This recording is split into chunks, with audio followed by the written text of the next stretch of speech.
Just recently I have attended a conference on various subjects. The conference was organized by European Humanist Federation and the Polish Rationalist Association.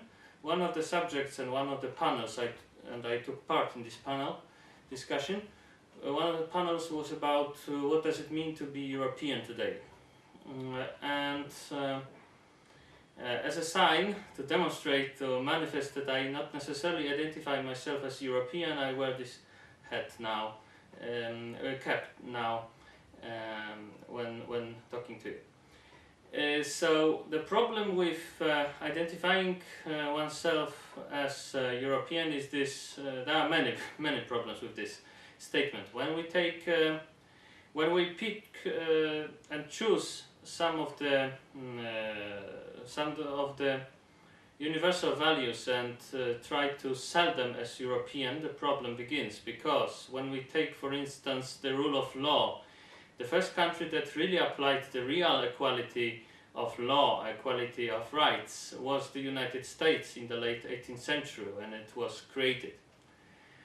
The real country, the country that for the first time in history had a real good law in general, as far as liberal social approach and equality of rights are concerned. That would be England, 17th century England, maybe something before the Bill of Rights was signed by William III, when he was invited from the Netherlands to be English king. So it was in 1689, it was British Isles, and well, the Brits decided recently not to be so very European because they have voted for Brexit. The majority that decided about it was not so much predominant, but the result is well known. Recent polls indicate that the Brits are even more now pro-Brexit than they were before, than they used to have during the referendum on that subject. So, well, the rule of law, well, of course, all the ideas of the equality of rights and so on, and the rights of man in general, were typical for the Enlightenment period.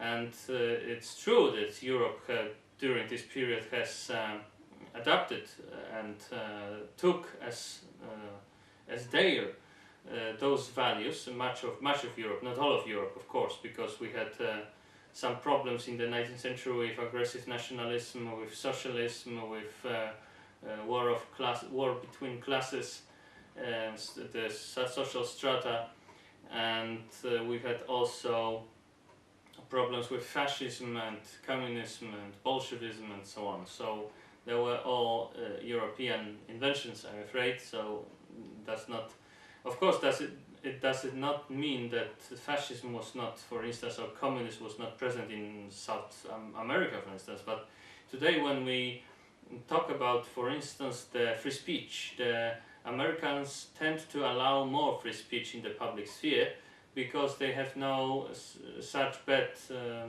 experience with communism and the full-blown communism or full-blown socialism or full-blown fascism in the United States, in the United States history, in the US history.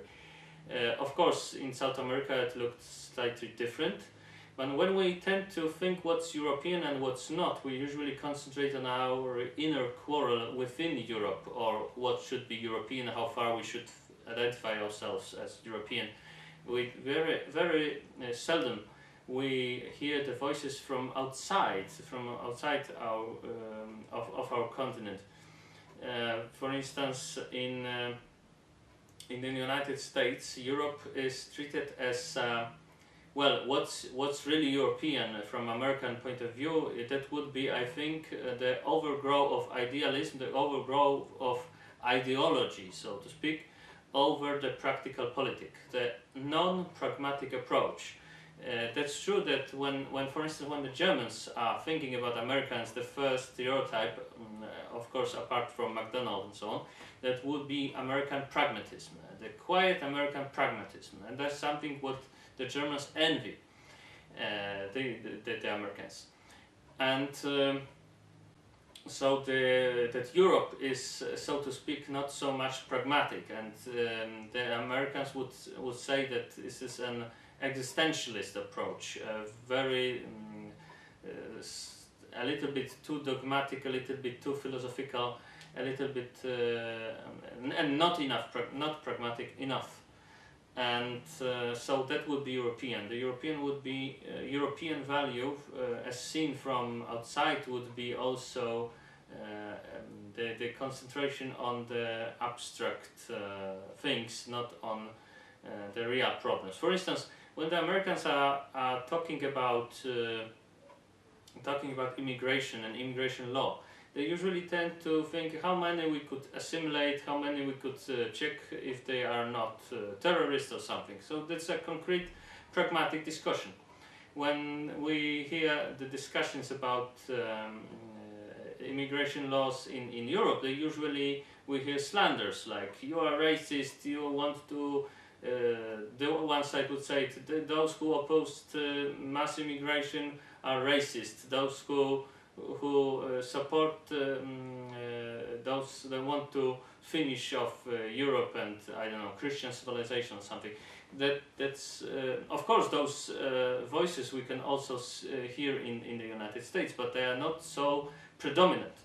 So the politics is not so much about words, it's more about facts, more about pragmatic steps. For instance, when you call somebody Trotskyist in the United States, that wouldn't even mean anything, that would mean nothing. It's okay, so Trotskyist, okay. It's some kind of commie, right? Some kind of socialist, okay. Because the Americans, they have very little experience with real socialism. That's why the Liberal Party in America it's divided into two parts. One of the parts is really liberal, and the other is social democratic. So when we see several leaders are more liberal, like Kennedy, for instance, and some were more social democratic, like I don't know, Lyndon Johnson, maybe, I don't know. So Obama would be more socialist, and I don't know, Bill Clinton would be more liberal, I think, with the internet, with the freedom of trade and so on. That we can see that American discussions about politics are more pragmatic, more concentrated on facts, less concentration on words and ideologies and ideas. And we can see that today Europe is no longer the model to be adapted by other states and cultures. For instance, Argentina just recently has removed from the very high-profile place in the Buenos Aires. They have removed the statue of Columbus and moving it to more secluded area and not so dignified area. And because Argentina is, of course, there was some lefty ideology involved, that Columbus was a colonizer and so on and so on. But still, the general tendency to be less and less European, to be more Argentinian, it would be, I think, something really symptomatic, that people are not so much inclined to adapt their European schemes and European values, European projects, and so on. For values and so on. What would those European values, what these European values could be, and why Europe is so ideology oriented and not fact oriented? I think it's because I think that it's because Europe is no longer so influential in the world. When we want to know what will happen in the world, what the other policy would be applied in the nearest future, we usually will read some of the, I don't know, Mersheimer's work, or Kissinger's works, or I don't know, Thomas Sowell's work. not so much of the European authors, although there are some very interesting authors, but it's very significant. They tend to be a little bit pro-American, like Guy Sormand or Mark Leonard from Britain, the first one from France, the other from Britain. When the other political writers, political scientists in Europe are so much concentrated on the European project that they, so to speak, forget about the whole world outside.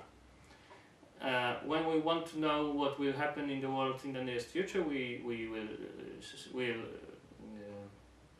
find the books of Mersheimer, of Kissinger, and also of active political advisors like Stephen Bannon, for instance, in the United States, and maybe equally crazy Alexander Dugin in Russia, because this is the thing that Europe always forgets. The Cold War never ended. The same balance is now, and we can see it. And the peace, the international peace, is only because of this balance. The United States have more or less 8,000 nuclear weapons. The same more or less number is in possession of Russia. The nuclear arsenals of other powers, European powers, or China, or India, France, UK, and so on, they're so small that we can forget about them. It's like 300 rocket stops, so it's nothing really compared to 8,000 in possession of US and the equal number in possession of Russia. So during the panel discussion, I remember that one of the panelists, Giulio Ercolesi from the European Humanist Federation, he noticed that maybe the only achievement of the European Union is the European peace, that the populations and countries of Europe live in peace. And that is very well, we can say that, but I don't think that this notion is true, and I don't think that even this achievement could be attributed to the European Union, because the international peace is generally the effect of this balance of nuclear arsenals between Russia and the United States, and that these are and Russia and the United States, those are the countries that decides about the shape of the world today, and it used to be also for the last couple of decades. So Europe is concentrated on ideologies, on abstract things, because they are no longer so influential in the world, and this both applies to the strongest strongest state of Europe, like Germany, France, UK, Italy, Spain, and so on, and separately, and both to the European Union as the entity, as the whole. So this escapism from reality to this abstract thinking is very typical for Europe, and I hope this will not forget that politics must be invented and implemented in the reality, and we must take every element of this reality into consideration, and we shouldn't just focus on dogmas and political dogmas like you are from open borders, I am from open borders, I'm not racist, or something like this. It's dogmas. Those are dogmas. For instance, I also perceived some dogmas in the panel. Well, maybe not in the panel, but in the audience, in our audience. When I mentioned that, for instance, when we usually, for instance, when we Europeans have this, we Europeans, I identify myself more as a Westerner, and not. I feel myself exactly as much American as European. For instance, this is the same culture. This is Western culture. So I really don't identify myself as a European. I identify myself as Westerner, which was really curious. It was very well received. My statement. I now repeat the statement I've already made during the panel discussion, that I feel myself more Westerner than European. I don't feel myself, I don't identify myself as European at all. I identify myself as Western. It was very well received, but when I came to very specific problems, like for instance maybe we shouldn't preach Americans about the, I don't know, death penalty or something, because these are also civilized approach to the problems of punishment and crime and so on. It was not so very well received, but well, no comments, but still I could see the mumbling, negative mumbling. Okay, but when for instance when we take when we say, for instance, that it was said by one of the panelists that we share a great deal of values with the United States, for instance, but we still don't like death penalty or carrying around weapons and so on. And I would say that, well, we can argue about those facts, but I think that this is just another approach. This has there are many pros and cons to this. For instance, when you take when you compare what happened in Paris in the Bataclan club and what happened in Garland in Texas with the exposition of Muhammad caricatures, and that in Bataclan the people were of course not armed because it's Europe and they were murdered, slaughtered like pigs, and in the United States the first guy with gun stopped these two terrorists by killing them. So I think that we should acknowledge, we as Europeans, of course, because continent, as far as on one continent I am living, I am European, so I don't so much identify with European values or something. I don't think that that's very, and we'll continue on this subject. It's not so very easy to state what those European values could be and why they are European. But still, I identify myself as culturally as Westerner, but I live, of course, in Europe. So I would say that when the Europeans think about American law and American social customs, I think that we should take into consideration also the pros, not only the cons of the American solutions. For instance, when you take the death penalty, personally I'm not for the death penalty for a murderer who kills one person. I am for the death penalty for people, for criminals, notorious criminals, who killed various persons and it's beyond doubt that they killed them. For instance, I think Breivik very well deserves the death penalty, and I think it's very scandalous that he's living in, well, some luxury and fame and so on. But that's something that indicates that something wrong with Europe, not with the United States. What's wrong in America that sometimes the death penalty is applied too easily, but it's even every year it's more rare and more prudent. So we should also acknowledge this. But generally, Europeans have very little knowledge of what's happening in the United States. They usually concentrated on the curiosities, on the little curiosities. Okay, so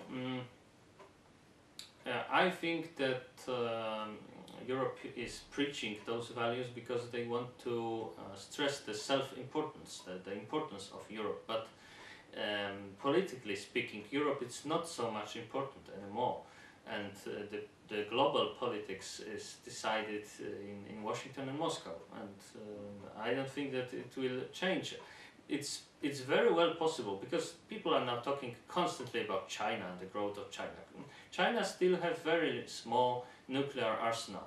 So if Russia and USA wanted to stop China from political growth, they will do it, and they will do it for sure, I think, if China won't stop because of, I don't know, internal problems.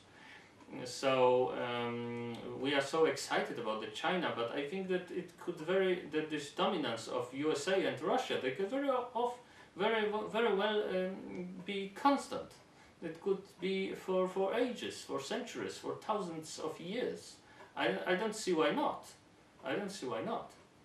The gap between these two, USA and Russia, militarily speaking, and the other powers, well, the other powers look ridiculously small and weak when compared to United States and Russia. So this gap maybe will never be evened out. I think that could last for centuries, and why not? So the Cold War is still on, and that's why we have peace. Cold War means the war is cold, so it means the peace is there. Okay, so, but going back to the European values, when we, for instance, take, because one as the European value, as the possible European value was also was mentioned, the openness of borders, for instance, openness for immigration. Okay, no matter what we think about this openness, it's clear that Europe is not holds no records in this domain. Of course, United States is better in both taking immigrants and assimilating them. The same Canada, the same Australia, because those are countries composed of immigrants, more or less. I think the record belongs to Argentina. Again, I'm mentioning Argentina because Argentina have decided in the late 19th century to completely change its social